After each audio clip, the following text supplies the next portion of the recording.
Bonjour à tous, je suis heureux de vous retrouver pour partager quelques paroles qui pourront vous accompagner, je l'espère, dans ces quelques jours de confinement que nous traversons tous ensemble.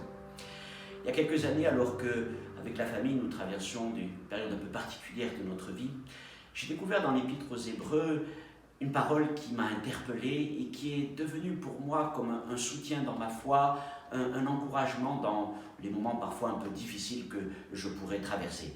C'est une parole très simple, elle se trouve dans Hébreux chapitre 2, verset 9, et il est tout simplement écrit « Mais nous voyons Jésus ». Alors je voudrais quand même replacer ces paroles dans son contexte et faire avec vous la lecture des versets 8 et 9, Hébreux chapitre 2, versets 8 et 9. Tu as mis toutes choses sous ses pieds. En effet, en lui soumettant toutes choses, Dieu n'a rien laissé qui ne lui fût soumis. Mais nous ne voyons pas encore maintenant que toutes choses lui soient soumises.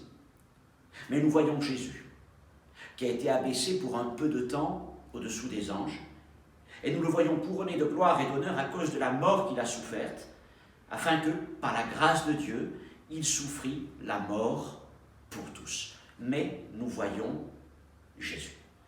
Ce sont des paroles très simples, c'est vrai. Mais elles sont devenues pour moi comme une proclamation de foi face à toutes les situations de la vie, face aux moments difficiles, aux choix à faire. Je veux proclamer, mais je vois Jésus. Et c'est d'autant plus important que ces paroles, ce ne sont pas simplement les miennes, ce sont les paroles de Dieu. Ce sont des paroles éternelles. C'est une promesse du Seigneur. C'est un encouragement de Dieu à porter nos regards vers son Fils Jésus-Christ. Et bien sûr, il faut aussi apprendre à regarder vers Jésus en toutes circonstances. Dans le texte, il est parlé du Seigneur. Il est parlé de Jésus dans ses souffrances. Il a souffert pour nous. Il a souffert pour nous à la croix. Il a partagé notre humanité jusqu'au bout, dans toutes ses faiblesses. Il ne s'est pas retiré au moment difficile. Il n'a pas invoqué un quelconque avantage. Mais il a souffert pour nous. Et puis ensuite, il est évoqué Jésus dans sa position céleste et glorieuse. Après sa résurrection et son ascension, il a été élevé dans les cieux. Il a été couronné de gloire et d'honneur, comme il est écrit. Il s'est assis à la droite de Dieu. Il a été établi Seigneur et Christ. Il a reçu toute autorité, tout pouvoir dans les cieux et sur la terre. Et il est même stipulé par l'apôtre que Dieu a mis toutes choses sous ses pieds.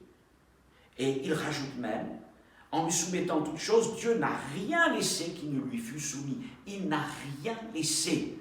Aucune maladie, aucune épreuve, aucune domination, tout a été mis sous ses pieds.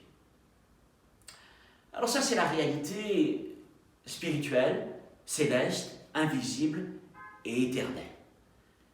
Maintenant, il nous faut revenir dans notre monde à nous. Et c'est ce que fait aussi l'auteur de cette épître. En disant, oui, il ne lui a rien laissé qui ne lui fût soumis, mais nous ne voyons pas encore maintenant que toute chose lui soit soumise, mais dans notre monde, mais de retour dans notre réalité, mais de retour dans notre vie quotidienne, dans notre travail, dans notre santé, dans notre vie de famille, dans les jours que nous traversons, particulièrement en ce moment, nous disons, il semble que tout ne lui ait pas encore été soumis. Les choses lui ont été soumises dans le ciel. Tout lui a été soumis dans le ciel. Mais sur la terre, il y a déjà beaucoup de choses qui lui ont été soumises. Mais d'autres ne le sont pas encore. Est-ce à dire que Jésus n'aurait pas l'autorité et la puissance sur ces choses qui ne sont pas encore soumises? Non. Ça veut dire qu'elles ne lui sont pas encore soumises, mais qu'il nous appartient, par le témoignage de sa parole, par la proclamation de son nom, de les amener à l'obéissance de Jésus-Christ. Il y a dès lors une tension entre les réalités invisibles, célestes, spirituelles et notre condition terrestre. Tension entre la foi et ce que nous vivons ou voyons. Au point que l'on pourrait même dire, voilà ce que la Bible affirme, voici ses promesses, voici les victoires qu'elle annonce, mais voilà ce que je suis, ce que je vis, ce que je dois traverser, d'ailleurs ces jours-ci. Notre condition est donc largement encore affectée par la malédiction rampante dans ce monde. Et si nous vivons uniquement selon notre condition, nous enchaînerons des illusions sur des illusions. Mais la parole nous donne une solution, celle de choisir de voir Jésus-Christ. Faire un tel choix exige courage et foi. Le courage de dire au milieu de toutes nos épreuves, je ne me résignerai pas, je ne laisserai pas. C'est « mais maintenant nous ne voyons pas » prendre le dessus sur moi. Cette attitude n'est pas mieux exprimée que par ce mot « mais ». Non pas le « mais » de « mais nous ne voyons pas », mais le suivant, celui de « mais nous voyons Jésus ». Lequel de ces deux « mais » suivez-vous dans ces temps d'épreuve?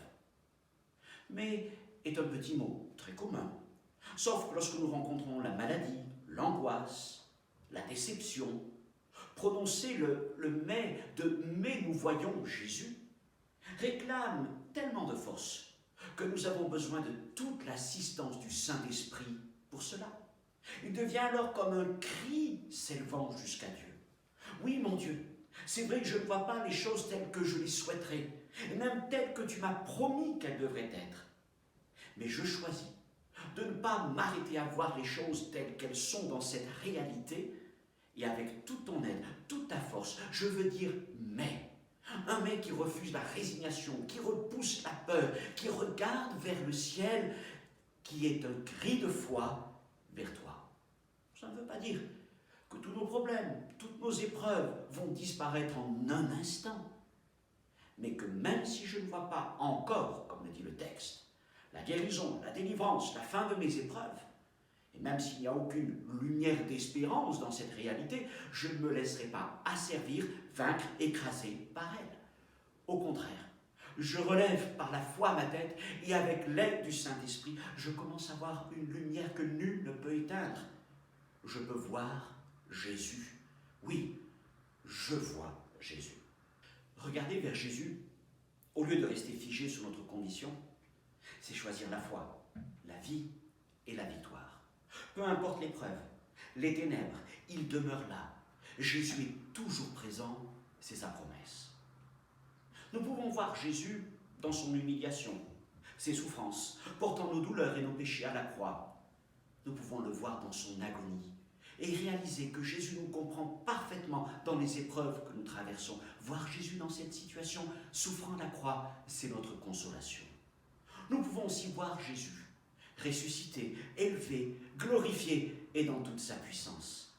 Nous y puissons alors repos et force. Il est ainsi mon espérance. Aujourd'hui, nous disons, Seigneur, même si nous sommes affligés de voir la détresse qui s'abat sur ce monde, donne-moi la force de refuser la résignation, de repousser la peur, de garder la foi. Pour cela, Seigneur, ouvre les yeux de mon cœur, je veux voir Jésus. Voilà, mes frères et sœurs, cette parole d'encouragement que je partage avec vous. Mais nous voyons Jésus. Gardez les yeux fixés sur Jésus.